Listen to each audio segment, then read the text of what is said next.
Although it is over 90 degrees outside right now, we're going to manifest fall a little early this year by reading some fun fall-themed books. And to be honest, I have quite a few on my TBR this year, so let's get to it. Ignore the mess over here, I will be cleaning that shortly, but I actually did start the first book, and I'm a little bit wary for a few reasons. Let me explain. So far, I've read 2 books by this author and have absolutely adored both of them. However, I've heard kind of mixed reviews about this one, so I wanted to see for myself if I would like it or not. And it is none other than A Novel Love Story by Ashley Poston.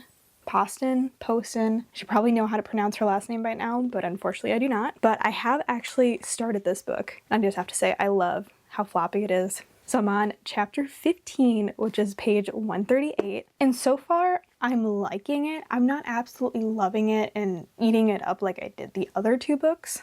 But in this book, we are directly following our main character, who is Elsie. She kind of doesn't believe in true love. She's had a major heartbreak in her life that's kind of led her to not believe in happily ever afters and fairy tales. But the one thing that will always remain consistent in her life is books. So Elsie decides to go on a little book club retreat, kind of just to refresh her mind, read some books, drink some wine, just have a good old time. And instead, her car breaks down and she finds herself stuck in the fictional town of her favorite book series, which is quite an intriguing plot line. And I have to say, in the other 2 books I've read, there is some sort of magical realism element to it, but it doesn't really explain how it happens, which I kind of love. But yeah, so far I'm liking it. I don't really have too many thoughts right now. The setting is really, what's the word?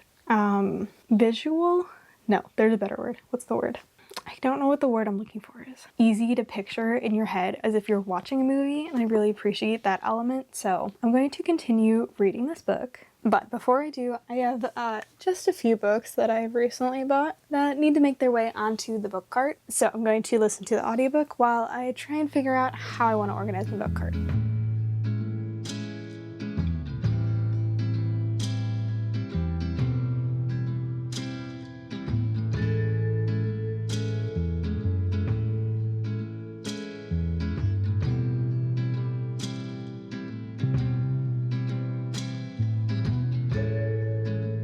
Alrighty, y'all, it is now the next day. I've gotten a little bit further into A Novel Love Story. I'm now on page 250, which is chapter 25, and I am heading out the door, so I'm going to make this quick, but I will say the one thing that I have to mention about this read is that it is absolutely perfect for a rainy day book. The first probably 50% of this book basically takes place on rainy days, and just the way that it's described and how atmospheric this book feels, it is so perfect for just a nice, even like a spring rainy day or fall, or just, it is so perfect. I've got just over 100 pages left, not too bad. My goal is to finish this within the next few days. And also, I know I've said it already, but this book is so floppy. I love it. I feel like we've gotten a few more little plot points into this book, but I also kind of feel like not much has happened. Elsie is just trying to figure out when she's gonna leave, and she's also trying to figure out more about the male main character, because obviously they do have some sort of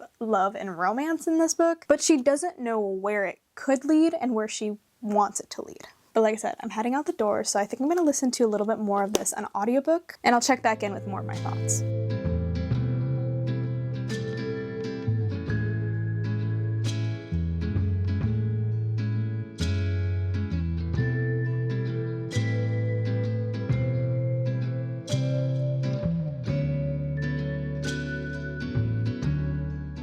I have finished A Novel Love Story by Ashley Poston. I think I know what I'm going to rate this book, but I also think that I'm going to be saving all of my ratings till the very end just so I can really think about them and not make a very rushed decision. But I know I've already said this, but the number one thing I have to say about this book is that it is the perfect rainy day read. And I don't know if it specifically says if it takes place in fall, but I feel like the cover's kind of giving me fall, and obviously with the rainy day vibes, I feel like spring, fall, either one could work. I feel like going into this, I kind of had lowered expectations just because I have heard not great things about this book. And I will say some of those reviews are kind of true. This book is definitely not a 5-star for me. Her last 2, I believe I gave The Dead Romantics 4.5, and then The 7-Year Slip is a complete 5-star read. I kind of want to reread it, this year. I might have to be honest, because it is just so good, and the writing style that she has is so amazing. I really want to read Sounds Like Love next. But I feel like personally, if I just happen to find myself in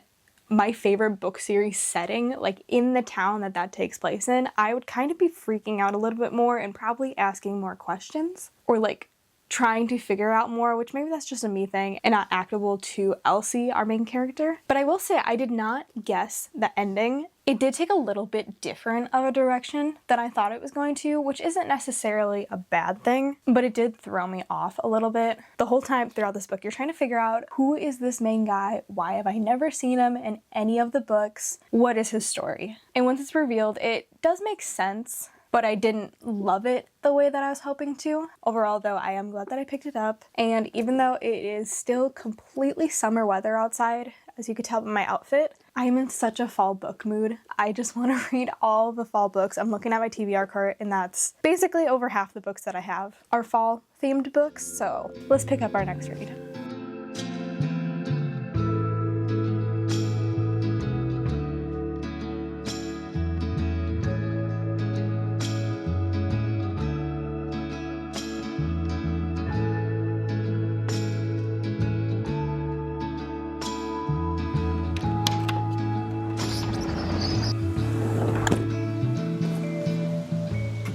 Y'all, when I started this reading vlog, it was like 95 degrees outside and sunny and just blazing hot. And like, yes, it's sunny right now, but it's like 60 degrees. It is amazing outside. I'm so happy. I apologize if you hear the wind in the background, but I just had to be outside. So as you guys saw, the next book that I chose is The Ex-Hex by Erin Sterling. I mean, with a cover like this, how could I not? But this just gave me the perfect cutie little spooky vibes. I love the way that this book starts out. The first sentence is, "Never mix vodka and witchcraft." That's just fun. It's just funny. I'm on chapter 12, which is 110 pages in, but this book is exactly what the title says. Basically, these two witches are having a fun little night, you know, they get a little bit tipsy, and jokingly, they decide to say all these different things out loud of bad things that they wish would happen to our main character Vivian's ex. And they broke up 9 years ago in a pretty brutally way. And one of her aunt's main rules is to not do silly witchcraft or mess around with magic. That includes alcohol. But while the spell was happening, there was a scented candle in the background that happened to blow out right when the spell is cast, which means her ex has been hexed.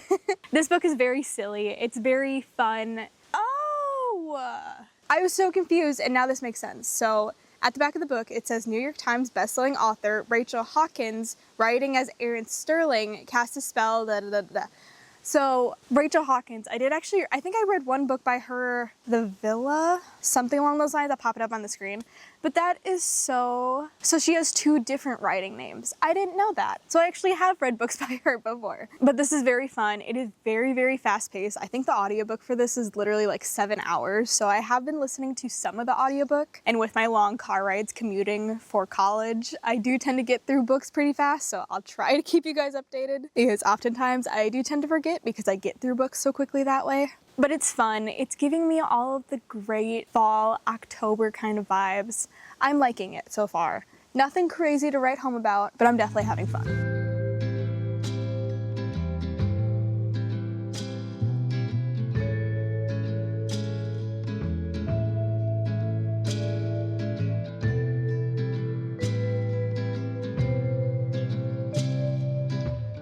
Alrighty, y'all. It is now the next day, and it feels like fall outside. Like I'm in jeans. I'm in jeans, people, and look at my new hoodie. Come on, you can't tell me that Culver's isn't the best thing ever. At least for me. I love Culver's, so this hoodie is the best. I'm at around page 200, and it's pretty good. Like, I think it's just cute. It's giving me all of the fun fall vibes. Right now, we're kind of learning more about our main male character. He's one of 3 boys, and he and his father really don't have the greatest of relationships. So that's kind of playing a part in the story. And then they are trying to figure out how to reverse the hex that they put onto him. And it's not exactly going as planned. But I'm excited to finish this book. I'm definitely going to finish it within the next few days, so I'm excited.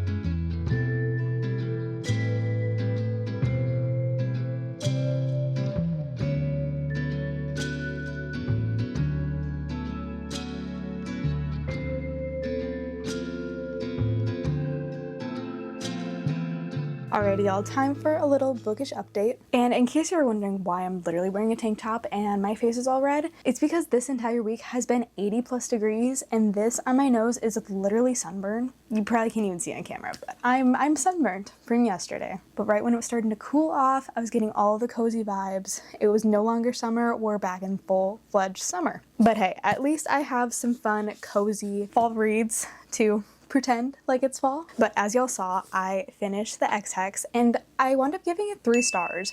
Honestly, not a bad book. I had a really fun time reading it. It gave me just fun, spooky little October vibe. I didn't really get too attached to any of the characters, but I will say if you're just looking for something fun, fast-paced, just something silly to read in October, this is a good one to pick up. I definitely want to pick up The Kiss Curse, which is the second book in this little standalone series. It was fun to read while we had the cooler weather for 2 seconds. And obviously, as you guys saw, I've chose the third and final book that I'm going to be reading in this video, which I just had to pick up because I haven't read it yet, and it seems just perfect for fall, which is The Pumpkin Spice Cafe by Laurie Gilmore. Last December, I picked up The Christmas Tree Farm. I liked it. It was cute. It was just light, fluffy, cupcakes and rainbows, you know, that kind of book. So I really wanted to pick up this one, even though I've heard very mixed opinions about it. But I've got to say, I was listening to the audiobook, which the audiobook's only 7 hours. And between the audiobook and reading it, I am literally 50% of the way through. And I just started this morning. But there's also not a lot of words on the page, so kind of evens out. But in this storyline, we are following Jeannie, which I think is kind of fun because we got little bits and pieces of her and Logan in The Christmas Tree Farm, so it's funny to like actually go back now and like hear their whole story. But Jeannie's aunt owned the Pumpkin Spice Cafe and decided to retire, leaving the cafe with Jeannie, and she kind of needs to learn how to run it, how things work, and just get used to living in Dream Harbor. This book embodies the perfect little grumpy sunshine mix, which I will say grumpy sunshine is not my favorite trope. I know, I'm sorry. But so far, it's cute. I can see why people don't really like it.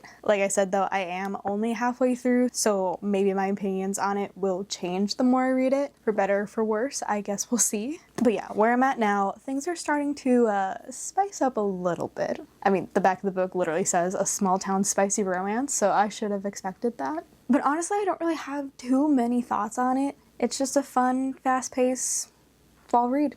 And I'm definitely going to continue reading it this week, but I think I'm going to listen to a lot of it on audiobook just because I do have a long commute with school and I'm actually really enjoying the audiobook, so I'll keep you updated on my thoughts. And did I mention that Logan literally rescues baby animals, some of which are goats? Sold. Completely sold. Alrighty, it's a little while later. I've been listening to the audiobook of The Pumpkin Spice Cafe on my way here. I'm currently at school and I'm going to procrastinate on my homework a little bit by finishing this book. You can see my little tab there. I have about 60 pages left, and I gotta say, I know that the back of the book says that this is a spicy romance, but honestly I think the book would be so much better if it didn't have all the spice in it. And I feel like for how short it is, their relationship moves way too fast for it to really be healthy, in my opinion. I'm just not enjoying it as much as I wanted to. I think my favorite part is literally the cover. It's really cute and it's giving me fun fall vibes, like with the costume contest and just like little things like that. But I'm gonna finish it and then I'll let you know my final thoughts.